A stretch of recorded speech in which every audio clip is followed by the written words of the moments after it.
सभी का स्वागत है और आप देख रहे हैं न्यूज़ 21। मैं हूं आपके साथ सोनम गुरु। तो चलिए शुरुआत करते हैं आज के खास बुलेटिन की। धोमचांच स्थित ब्रिटिश काल में निर्मित 52 एकड़ के ऐतिहासिक शिव सागर तालाब को स्वच्छ बनाने के लिए स्थानीय युवाओं ने सराहनीय पहल की है। आपको बता दें, ग्रीन क्लीन इंडिया टीम बनाकर युवा पिछले 15 दिनों से प्रतिदिन 3 से 4 घंटे श्रमदान करते हुए तालाब की सफाई में जुटे हुए हैं। अभियान के साथ साथ लोग तालाब में कचरा ना फेंके, इसके लिए जागरूकता भी फैलाई जा रही है।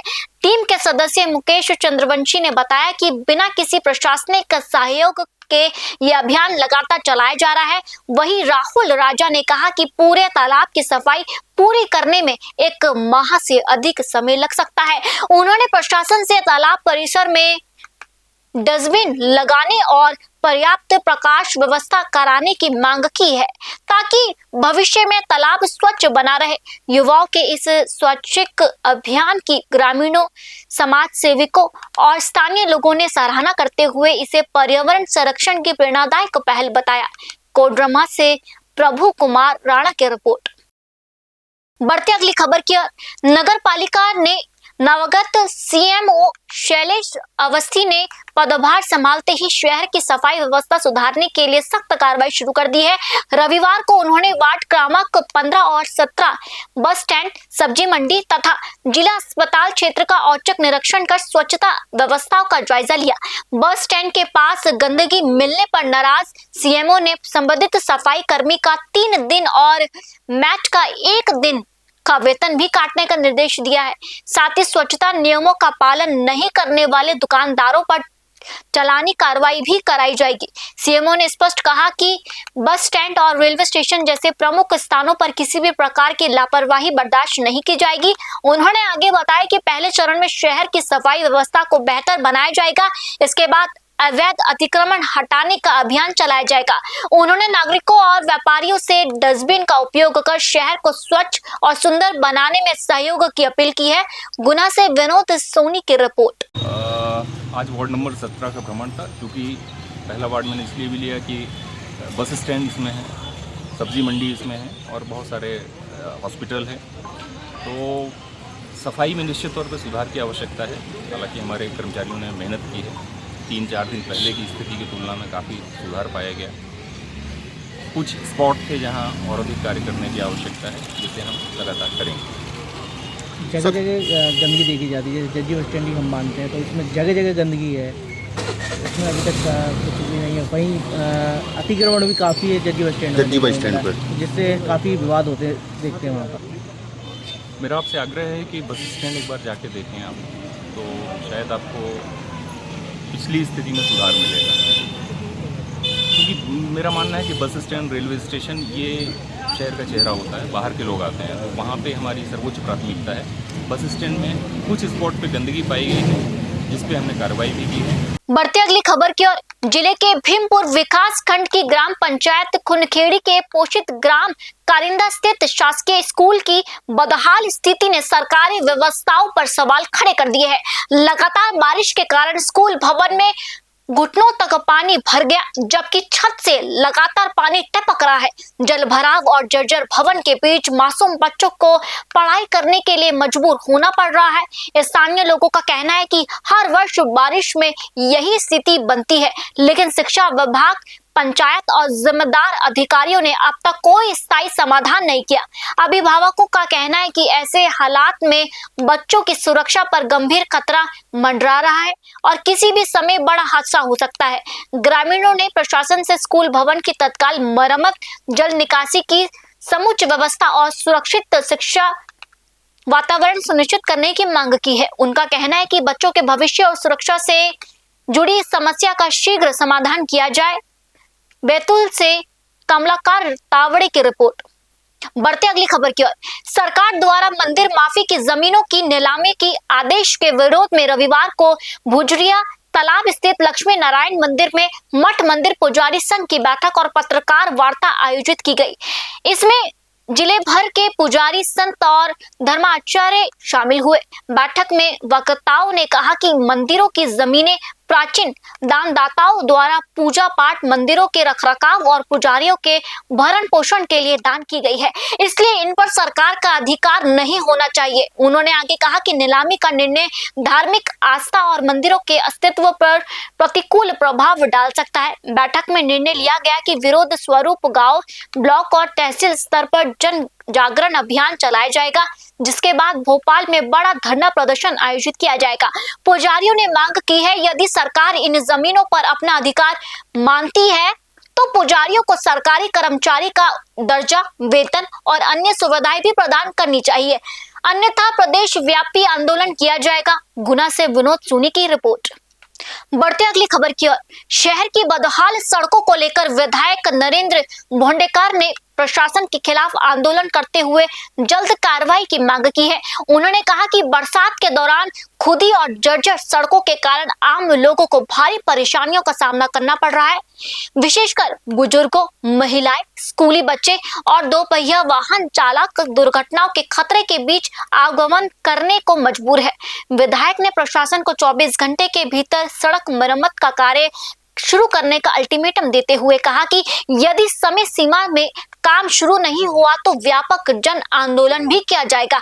उन्होंने ये भी मांग की है कि पहले से स्वीकृत सड़क निर्माण और मरम्मत कार्य को बिना किसी देरी के पूरा किया जाए। विधायक का कहना है कि जनता लंबे समय से मूलभूत सुविधाओं के लिए परेशान है और अब लापरवाही बर्दाश्त नहीं की जाएगी। उन्होंने प्रशासन से तत्काल कार्रवाई कर लोगों को राहत देने की मांग की है। भंडारा से हंसराज की रिपोर्ट। मैं इस पे बहुत ज़्यादा कुछ नहीं बोलूँगा क्योंकि मित्र पक्ष है। हाँ, ये जरूरी है कि उन्होंने वादे तो बहुत बड़े बड़े किए थे, मगर ये सब बातों के से आगे जाके जो लोगों को तकलीफ हो रही है, तो नगर प्रशासन ने ध्यान देना चाहिए कि जो रास्ते खुले हुए हैं, पानी की है, सीवरेज की लाइन बनी है, पर बरसात में उनका सबका काम बंद करके वो लेवल में कर दे ताकि लोगों को तकलीफ ना हो। हमारे पास जब प्रशासन था तो हम लोगों को उनको कंट्रोलिंग करते थे कि अभी बरसात में लोगों को तकलीफ ना हो तो बंद कराया काम और उसको लेवल कर दिया जाए। तो 100% नहीं होगा, मगर उसमें 70%, 80% लोगों को तकलीफ कम हो जाती थी। मगर अभी ऐसा दिख रहा है कि सब काम चालू है, खुले हुए रास्ते खुले हुए हैं। नगर परिषद के साथ साथ अभी ये यहाँ पे जब देखा जाए तो एक राष्ट्रीय महामार्ग है, राष्ट्रीय महामार्ग पे भी पूरा खुला हुआ है। कल एक मुझे फोन आया कि भाई एक फैमिली अपने बच्चों को और बीबी को लेके जा रहा था और वहाँ पे गिर गए। अच्छा वो ट्रक थोड़ा रुक गया, नहीं तो कल तीनों के तीनों जगह पे एक्सपायर हो गए थे। जिले के तुमसर क्षेत्र में पुलिस ने कॉम्पैक्ट ऑपरेशन चलाकर अवैध रेत खनन, प्रतिबंधित सुगंधित तंबाकू और अवैध शराब के कारोबार पर बड़ी कार्रवाई की है।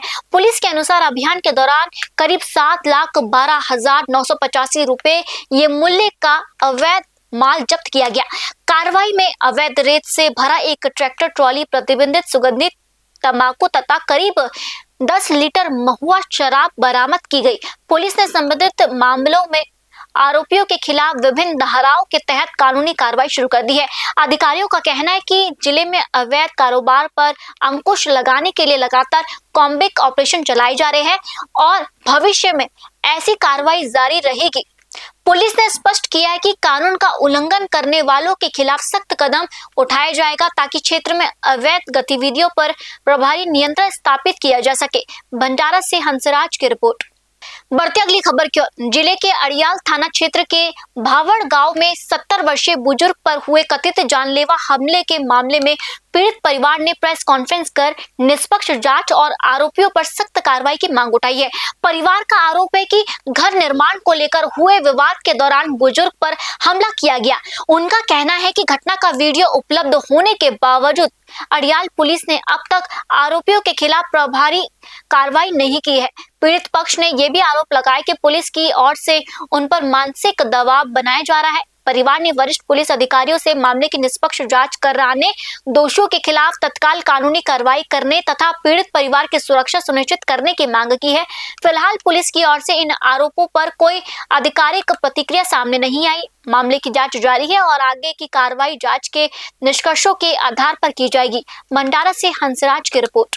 कहना सिर्फ इतना है, जो हम लोगों पे गुनाह दाखिल किया है 11 लोगों पे, जिनका कुछ भी उसमें ताल्लुकात नहीं था। ठीक है, गुनाह सब आगे वाले का था, जो 4 लोग और वो जो माहौरे फैमिली थी उन लोगों का, ठीक है। तो हमारा कहना सिर्फ इतना है कि हम लोगों पे जो बेबुनियाद गुनाह दाखिल हुआ है वो हमको खारिज करके चाहिए। सेकेंडरी हमारे पप्पा को, मतलब मेरे पप्पा को हो गया, भैया को हो गया और बाकी लोगों को, अगर इफ इन लोग बचाने नहीं आते तो मेरे पापा का सर फूट जाता था। तो इस मामले में अभी तक वो इंसान बाहर घूम रहा है, वो जेल में क्यों नहीं है, इस चीज का आंसर चाहिए हमको एसपी हसन सर से। एंड सेकेंडरी सर, हमको ये चीज का पूरी तरीके से मतलब केस खारिज करके जो भी है हमको इस चीज का सोल्यूशन चाहिए सर। यानी आपको क्या? अभी तक नहीं किया है सर। अच्छा, आप क्लिप है, सब चीजें हमारे पास कि कुल्हाड़ी लेकर हाँ, वो घर के अंदर से दरवाजे के साइड में उसने कुल्हाड़ी रखा था, जबकि कोई ऐसे नॉर्मली रखता नहीं है सर। उसके सब चीजें प्री प्लान किया था, ठीक है। वो दरवाजे के बाजू से कुल्हाड़ी लेके डायरेक्टली ऐसे मारने आया, तो वो चीज अगर हम पुलिस वाले को दिखा रहे हैं फिर भी उन लोगों ने उस पे गुनाह दाखिल ना करते हुए जो 11 लोग बचा रहे थे, जो देख रहे थे, उन पे गुनाह दाखिल किया है। तो क्यों, इस चीज का आंसर हमको चाहिए सर, पुलिस प्रशासन। बढ़ते अगली खबर की ओर। शहर के नासिक नगर स्थित मित्रीय बौद्ध विहार में बाल धम्म संस्कार वर्ग के तीसरे वर्ष की नई बैच का शुभारंभ यहाँ पर हुआ है। आपको बता दें, कार्यक्रम में सामाजिक कार्यकर्ताओं, शिक्षकों, अभिभावक और बड़ी संख्या में बच्चों की उपस्थिति भी रही है।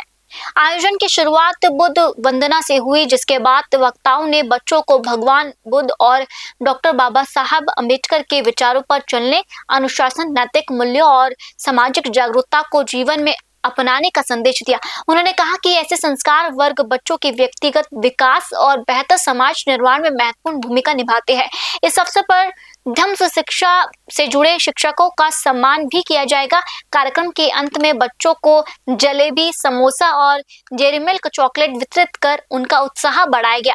आयोजकों ने बताया कि संस्कार वर्ग के माध्यम से बच्चों में अच्छे संस्कार, सामाजिक जिम्मेदारी और सकारात्मक सोच विकसित करने का प्रयास निरंतर जारी रहेगा।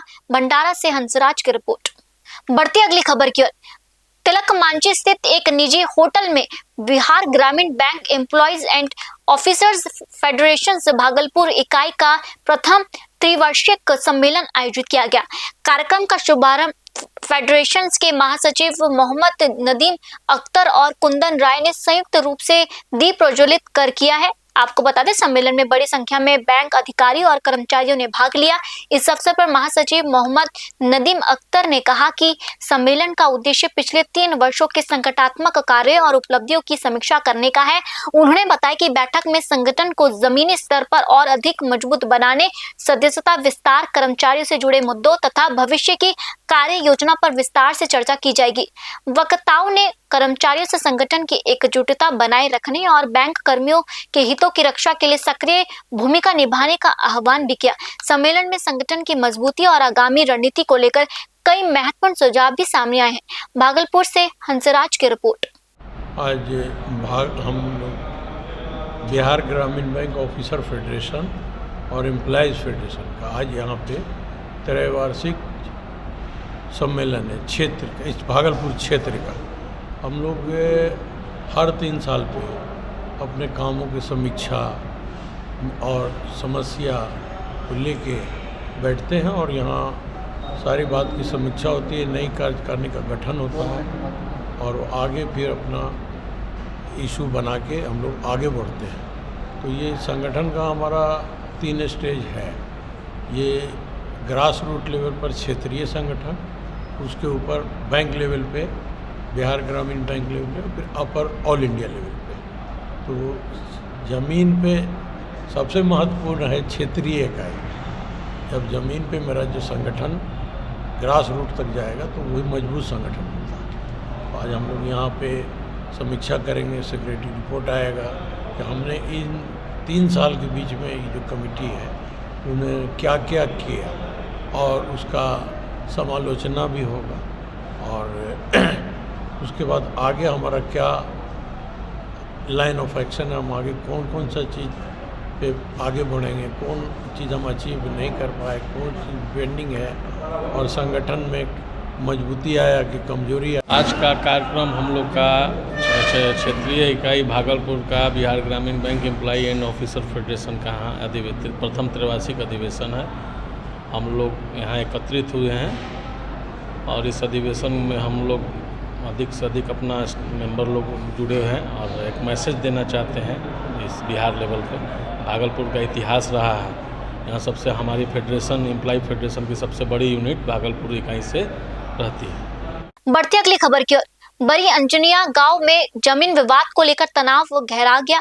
पीड़ित पक्ष का आरोप है कि 3 जुलाई को खेत में मारपीट और जान से मारने की धमकी देने के बाद शुक्रवार रात कुछ लोग 2 वाहनों में सवार होकर गांव पहुंचे और कथित रूप से फायरिंग की, जिससे इलाके में दहशत फैल गई। सूचना मिलने पर पुलिस मौके पर पहुंची और घटनास्थल का निरीक्षण किया।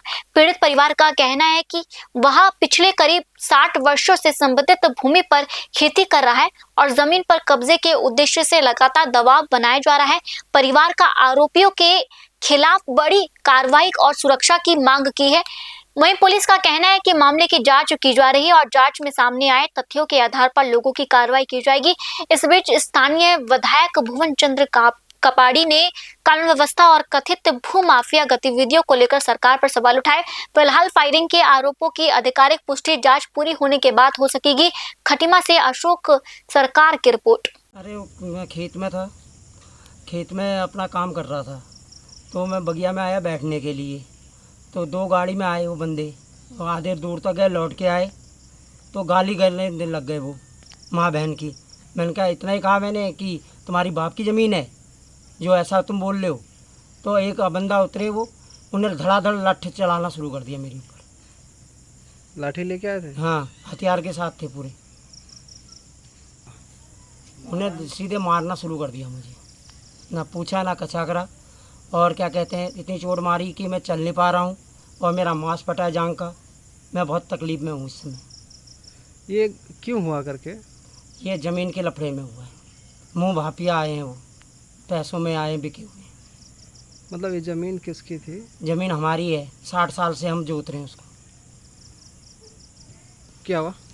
अरे ये लोग साल भर पहले गन्ना हमारा 2.5-3 एकड़ जोत के गए, तब से हमारे खेतों में कब्जा करना चाह रहे हैं। ये लोग आ रहे हैं, मार कूट कर रहे हैं और धमकी दे रहे हैं, मारने की धमकी दे रहे हैं, सीधे ख़त्म कर देंगे करके। फायरिंग 3 फायरिंग करी उनने, सीधे ही कहा आ जा तुझे अभी यहीं ख़त्म करते हैं खेत में। भाई का नाम लेके चंद्रबदन जोशी के नाम से फायर करके और गोली चला के माँ बहन की गाली दे के गए। चलिए ठीक। आपका नाम? दिनेश चंद जोशी। गाँव का नाम है इनके। ये लोग जो है दलालों के उसमें पड़ के अपना कब्जा और प्रशासन की मिली भगत से इन्होंने अपने नाम पर जो है ज़मीनें चढ़वा ली हैं। क्या मामला हमारा एक कोर्ट में चल रहा है, सिविल कोर्ट में भी है, एसडीएम कोर्ट में भी है। 229B का भी चल रहा है, 210 का भी चल रहा है और इन लोगों ने सिविल कोर्ट से स्टे ले रखा है। नैनीताल भी चल रहा है जी। हाई कोर्ट में भी हमने अपील कर रखी थी, वहाँ से अब हाई कोर्ट में भी चल रहा है। कलावती है, पुत्री रामलाल, पत्नी छोटे लाल। हाँ। और इसमें सुरेश कुमार पुत्र, ये कभी नानक चंद लिखते हैं, कभी ननकू लाल लिखते हैं, और दिनेश कुमार एक और है, उसका नाम याद नहीं आ रहा है। 4 हैं ये जिनके नाम पर ये ज़मीन चढ़ी हुई है। आप लोग काबिज कब से हो? मैंने तो ज़मीन ली 1985 दिसंबर में, तब से काबिज हैं। हम लगातार खेती करते आ रहे हैं जी। आज तक हमें कोई वो नहीं डिस्टर्ब किया। पिछले साल से ज़्यादा डिस्टर्ब कर रहे हैं। पिछले साल में 10 बीघा गन्ना का खेत जोत के चले गए। आपका नाम? मेरा नाम गणेश दत्त पांडे। खटीमा में भूमाफिया लगातार सक्रिय हैं। आज से पिछले विधानसभा सत्र के दौरान मैंने ये बात उठाई थी कि अशोक फार्म में जो दिन दहाड़े पुलिस प्रशासन, तहसील प्रशासन की उपस्थिति में बिना नंबर प्लेट के ट्रैक्टरों से 125 एकड़ ज़मीन को जोता गया, तो विधानसभा सत्र के दौरान माननीय संसदीय कार्य मंत्री जी ने उसमें 145 की कार्रवाई करने का आश्वासन दिया था, लेकिन उस पर कोई कार्रवाई नहीं हुई। कार्रवाई न होने से भूमाफियाओं के और हौसले बुलंद हो गए हैं। भूमाफिया और सरकार मिली हुई है ऐसा प्रतीत होता है। इसी क्रम में अभी 3 दिन पहले बड़ी अंजनिया में कुछ जोशी जी लोगों का जो खेत है उस पर कुछ बाहर के लोगों ने आकर उनसे मारपीट करी। मारपीट की शिकायत थाने में दी गई और क्या पुलिस ने कार्रवाई करी, कितनी कठोर कार्रवाई करी कि 2 दिन बाद, ये कल शाम का संज्ञान है, मुझे उनका फ़ोन आया था कि बड़ी अंजनिया में गोलियां चलाई गई खुलेआम फायरिंग कर धमका कर वहाँ से वो लोग चले गए। अगर सरकार ने अशोक फार्म की ज़मीन पर सख्ती दिखाई होती तो आज शायद भूमाफियों के हौसले और बुलंद नहीं होते, ये दूसरी घटना बड़ी अंजनिया में नहीं होती। मैं माननीय मुख्यमंत्री जी से निवेदन करूंगा और डीजीपी और एसएसपी उधम सिंह नगर, डीजीपी उत्तराखंड से निवेदन करूंगा कि पुलिस की कार्यप्रणाली को आप कृपया कानून व्यवस्था बनाने में स्ट्रिक्टली लगवाइए। ऐसी घटनाओं में कोई बड़ा हादसा ना हो जाए, क्योंकि लोग बड़ी मेहनत से पूंजी से अपनी ज़मीन जोतते हैं। जिस ज़मीन को पिछले 60-70 साल से जोत रहे हैं उस पर नकाबपोश लोग अगर गोलियां चला रहे हैं, मारपीट कर रहे हैं, धमका रहे हैं, क्यों कानून का भय खत्म हो गया है? इस बात का जवाब पुलिस प्रशासन में देना चाहिए और उस पर सख्ती से कार्रवाई करनी चाहिए। ये जो घटना हुई है इस पे भूमि का विवाद है। ये हमारे बुजुर्गों द्वारा आज से 60 साल पहले ज़मीन ली गई थी, जिसमें अब भूमाफियाओं द्वारा अवैध कब्जा करने की कोशिश की जा रही है। आज से 6 महीने पहले हमारी खड़ी फसल जोती गई रात को, और अब हमारा धान लगाने का समय आया तो अब भूमाफियाओं द्वारा कल करीब 4 से 5 बजे के करीब यहाँ आके लाठी डंडों से एक हमारे साथी को मारा गया और जान से मारने की धमकी दी गई, और आज पुनः फिर यही कार्रवाई उनके द्वारा की गई। आज हवाई फायरिंग की गई, इसमें हमने पुलिस को एफआईआर करवाया पर उस पर कोई कार्रवाई नहीं की गई। अगर इस पर कार्रवाई नहीं की जाती है तो फिर आगे के लिए हम उग्र आंदोलन के लिए तैयार रहेंगे, और इसमें हमारे परिवार का और हमारा जान का खतरा है। माहौल इस गांव पे बहुत ही दहशत का माहौल है। गांव हमारा शांति प्रिय था, पर आज जो घटना घटी है जिसमें खुलेआम भूमाफियाओं द्वारा हवाई फायरिंग की गई, इससे हमारे गांव में दहशत का माहौल है। अगर इस पर अभी कार्रवाई नहीं की गई तो हम आगे के लिए फिर उग्र आंदोलन करेंगे। आपका नाम? मेरा नाम हरीश चंद्र पांडे, बड़ी अंजनिया, खटीमा, उधम सिंह।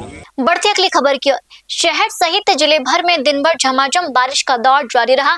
गुना के अलावा भमोरी, चांचोड़ा और आरोन क्षेत्रों में भी अच्छी बारिश हुई है, जिससे लोगों को गर्मी से राहत मिली। हालांकि मौसम विभाग के आधिकारिक रिकॉर्ड में केवल 5.9 मिलीमीटर वर्षा दर्ज होने से लोग हैरान रह गए। विभाग के अनुसार इस दौरान बात की जाए, वर्षा मापी केंद्र का कैंट क्षेत्र में स्थित होना है। अधिकारियों ने बताया कि मुख्य शहर में तेज बारिश हुई, जबकि कैंट क्षेत्र में अपेक्षाकृत कम वर्षा दर्ज की गई। इसी कारण सरकारी आंकड़े वास्तविक स्थिति से अलग दिखाई दे रही है। मौसम विभाग के अनुसार बीते 24 घंटों में शनिवार रात से रविवार सुबह तक 1.4 मिलीमीटर और रविवार सुबह से शाम तक 4.5 मिलीमीटर वर्षा रिकॉर्ड की गई।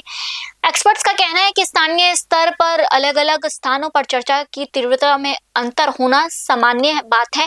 फिलहाल जिले में बारिश का सिलसिला जारी है और आगामी दिनों में भी वर्षा की संभावना बनी हुई है। गुना से विनोद सोनी की रिपोर्ट। बढ़ते अगली खबर की ओर। जिले में साइबर अपराधों की रोकथाम के लिए पुलिस ने व्यापक जन जागरूकता अभियान चलाया है। अभियान के तहत कोटवारों की मुनादी पंचायत प्रतिनिधियों और आंगनबाड़ी कार्यकर्ताओं के माध्यम से ग्रामीणों को डिजिटल अरेस्ट, फर्जी पुलिस कॉल और केवाईसी फ्रॉड, यूपीआई ठगी, ऑनलाइन निवेश धोखाधड़ी और सोशल मीडिया हैकिंग जैसे साइबर अपराधों से बचाव की जानकारी दी गई है। पुलिस ने स्पष्ट किया है कि कोई भी पुलिस, सीबीआई, ईडी या अदालत फोन पर किसी को डिजिटल अरेस्ट नहीं कर सकती। साथ ही लोगों से ओटीपी, यूपीआई पिन और बात की जाए सीवीवी और बैंक संबंधी गोपनीय जानकारी किसी के साथ साझा नहीं करने तथा अज्ञात लिंक और एपीके फाइल या संदिग्ध ऐप डाउनलोड करने से बचने की अपील की है। साइबर ठगी का शिकार होने पर तत्काल 1930 हेल्पलाइन पर सूचना देने का सलाह दिया गया है। पुलिस अधीक्षक निवेदिता नायडू ने कहा कि साइबर सुरक्षा को जन आंदोलन बनाना समय की जरूरत है और प्रत्येक नागरिक को स्वयं जागरूक होकर दूसरों को भी जागरूक करना चाहिए। पन्ना से अभिषेक मिश्रा की रिपोर्ट। बढ़ती अगली खबर की ओर। जिले में इंसानियत और सामाजिक संवेदनशीलता की मिसाल पेश करते हुए एक अज्ञात वृद्ध का पूरे सम्मान के साथ अंतिम संस्कार किया गया। सड़क दुर्घटना में गंभीर रूप से घायल वृद्ध की जिला अस्पताल में उपचार के दौरान मृत्यु हो गई। पुलिस और अस्पताल प्रशासन ने 2 दिनों तक मृतक की पहचान कराने और परिजनों का पता लगाने का प्रयास किया, लेकिन कोई सामने नहीं आया। इसके बाद राष्ट्रीय हिंदू सेना ने आगे आकर अंतिम संस्कार की जिम्मेदारी संभाली है। आपको बता दें, मां माचना मोक्ष धाम में हिंदू रीति रिवाजों के अनुसार पूरे सम्मान के साथ अंतिम संस्कार किया गया। जिला अस्पताल से एम्बुलेंस के माध्यम से शव को मोक्ष धाम पहुंचाया गया। संगठन के पदाधिकारियों ने कहा कि किसी भी व्यक्ति की अंतिम विदाई सम्मान पूर्वक होना समाज का नैतिक दायित्व है, चाहे उसकी पहचान हो या नहीं। अंतिम संस्कार के दौरान पुलिसकर्मी, समाज सेवी और संगठन के सदस्य भी मौजूद रहे। इस पहल की स्थानीय लोगों ने सराहना करते हुए इसे मानवता का प्रेरणादायी उदाहरण बताया। बैतूल से कमलाकर ताईवाड़े की रिपोर्ट। फिलहाल आज के बुलेटिन में इतना ही और आप देखते रहिए न्यूज़ 21। जय हिंद।